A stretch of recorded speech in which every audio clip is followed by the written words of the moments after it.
Mis hermanos, Dios les bendiga, les habla un día más Teo Hernández. Hoy día para compartirles, mis hermanos, un capítulo más de las Sagradas Escrituras. Capítulo número 5 de Macabeos. Abramos pues nuestro entendimiento y nuestro corazón a la palabra de Dios. Pongamos atención, voy a comenzar a leer en el nombre del Padre, y del Hijo, y del Espíritu Santo. Amén. Antíoco preparó, por ese entonces, su segunda invasión de Egipto. Pues bien, por esa misma época, hubo apariciones en toda la ciudad durante cerca de 40 días.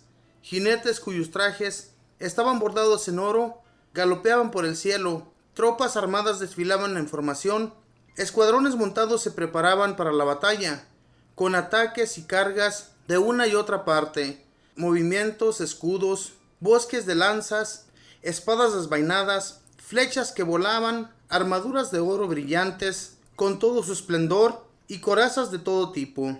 Ante eso todos deseaban que esas apariciones solo anunciaran un acontecimiento feliz. Basándose en un falso rumor sobre la muerte de Antíoco, Jasón juntó a unos 1000 hombres y fue a atacar a la ciudad de improviso. Los que defendían las murallas fueron superados por la ciudad que fue tomada, obligando a Menelao a refugiarse en la fortaleza. Jasón se dedicó a matar a sus propios conciudadanos, sin piedad alguna, sin pensar que una victoria que se obtiene sobre sus compatriotas es la mayor derrota. Los masacró viendo en ellos enemigos y no gente de su nación. No logró, sin embargo, apoderarse del poder. Su expedición terminó en un fracaso y se vio obligado a refugiarse nuevamente en la región de Amán. Su conducta criminal llegó a ser su fin. Acusando primero ante Aretas, rey de los árabes, trató de refugiarse de una ciudad en otra. Perseguido por todos, detestado por haber renegado de las leyes, repudiado como verdugo de su patria y de sus compatriotas, se fue a Egipto. El que había desterrado a tanta gente lejos de su patria, murió al final en una tierra extraña, porque se había ido a Lacedemonia, donde pensaba que lo acogerían debido a nuestro parentesco de raza con ese pueblo. El que había dejado tantos cadáveres sin enterrar, no fue enterrado en el sepulcro de sus padres. Nadie lo lloró, nadie cumplió las últimas obligaciones con él. Cuando el rey se enteró de eso, pensó que la Judea, que se quería independizar, salió pues de Egipto, furioso como una fiera salvaje, y se apoderó de la ciudad a mano armada. Ordenó a sus soldados que mataran sin piedad a los que encontraran y que degollaran a los que se refugiaran en sus casas. Así se dio muerte a jóvenes y ancianos, se eliminó a mujeres y niños, se degolló a muchachas y a niños de pecho. En 3 días hubo 80,000 víctimas, 40,000 cayeron bajo los golpes y los otros fueron vendidos como esclavos. Como si eso no bastara, el rey penetró en el santuario más santo de toda la tierra, guiado por Menelao, que hasta allí había llegado en su traición a las leyes y a la patria. Con sus manos impuras tomó los vasos sagrados, con sus manos profanas cogió las ofrendas que otros reyes habían depositado allí, para aumentar más aún la gloria de ese lugar. Henchido de orgullo, Antíoco no veía que el Señor descuidaba ese lugar por unos momentos, porque estaba enojado con los habitantes de la ciudad a causa de sus pecados. Si estos no hubieran sido culpables de un gran número de pecados, Antíoco habría sido vapuleado en cuanto hubiera entrado y castigado por su audacia, tal como es Heliodoro, al que había enviado el rey Seleuco para inspeccionar el tesoro. Pero Dios no eligió al pueblo por ese lugar, sino a ese lugar por el pueblo. Por eso ese lugar ha participado de las desgracias del pueblo y también ha estado asociado a las bendiciones del Señor. Fue abandonado por el Todopoderoso en su enojo y también fue restablecido en toda su gloria cuando el Señor Todopoderoso se reconcilió con su pueblo. Antíoco había sacado del templo 1800 talentos y se había vuelto rápidamente a Antioquía, tan orgulloso que se hubiera creído capaz de navegar en tierra firme y de trazar caminos en el mar. Dejó algunos funcionarios para reprimir a nuestra raza en Jerusalén, en Filipo, originario de Frigia, que era más cruel aún que el que lo había puesto allí, en Garisim a Andrónico, y fuera de esos a Menelao, cuya maldad hacia sus hermanos era peor aún. Odiaba a sus compatriotas judíos. El rey mandó al gobernador Apolonio al frente de un ejército de 20,000 hombres, con orden de degollar a todos los que estuvieran en flor de su edad y vender como esclavos a las mujeres y a los niños. Llegó a Jerusalén simulando ser hombre pacífico y esperó hasta el día santo, día sábado. Aprovechándose del descanso de los judíos, ordenó a sus hombres que efectuaran un desfile. Luego mandó matar a todos los que habían salido para presenciar el espectáculo, y recorriendo la ciudad con sus soldados, dio muerte a una gran cantidad de personas.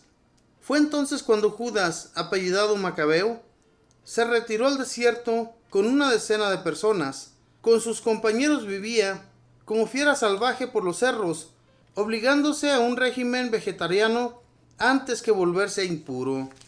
Palabra de Dios, te alabamos, Señor. Las cosas suceden, como pudimos escuchar aquí en este capítulo, por los pecados del pueblo. Dios abandonó por un tiempo a ese pueblo, a Jerusalén.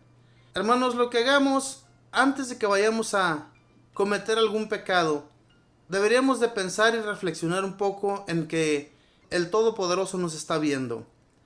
No tenemos el por qué estar enojados con Dios, ni dejar que el orgullo y el enojo se venga en nuestra contra. Eso es lo que sucedía en este pueblo de Judá, que muchas veces pecaron con Dios, y entonces permitió que muchas naciones llegaran y masacraran a muchos de ellos, para que ellos siguieran sus pasos de nuevo, no dejaran de alabarle, no dejaran de llevar sus regalos, sus presentes ante el Señor, y también cumplir con la voluntad que Dios les había mandado, llevar a cabo todos aquellos preceptos que Dios les había impuesto a ellos para que Él los siguiera guiando por el buen camino.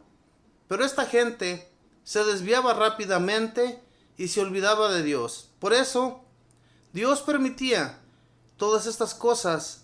Eran masacres muy duros, muy difíciles de sobrellevar.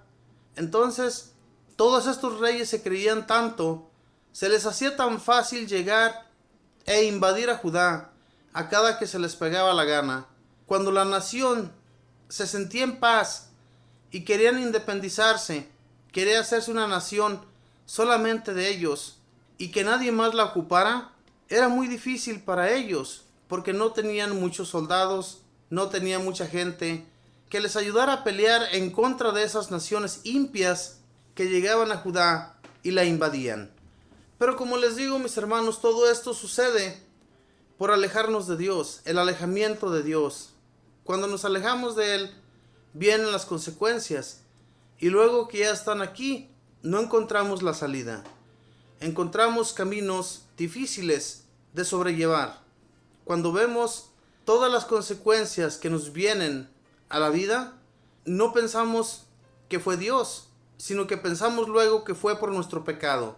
Eso es lo que sucedía a los judíos. Los judíos, cuando ellos eran atacados de esa manera, lo primero que se les venía al pensamiento era que ellos habían pecado ante Dios.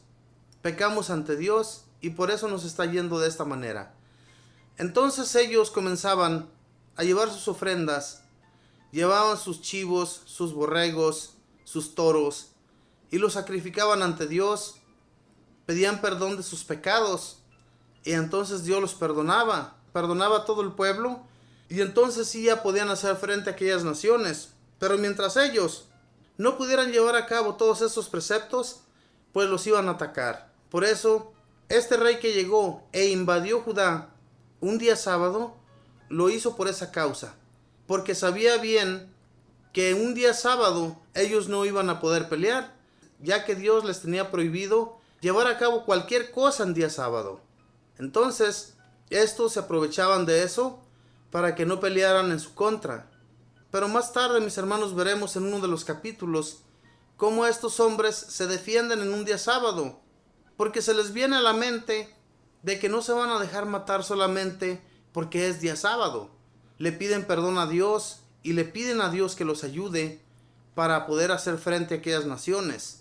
Todo esto sucede porque solamente Dios, mis hermanos, nos puede sacar adelante sin miedos y sin temores. Claro que en el momento dado en el que nos sentimos encorralados, cuando clamamos a Él, nos saca adelante.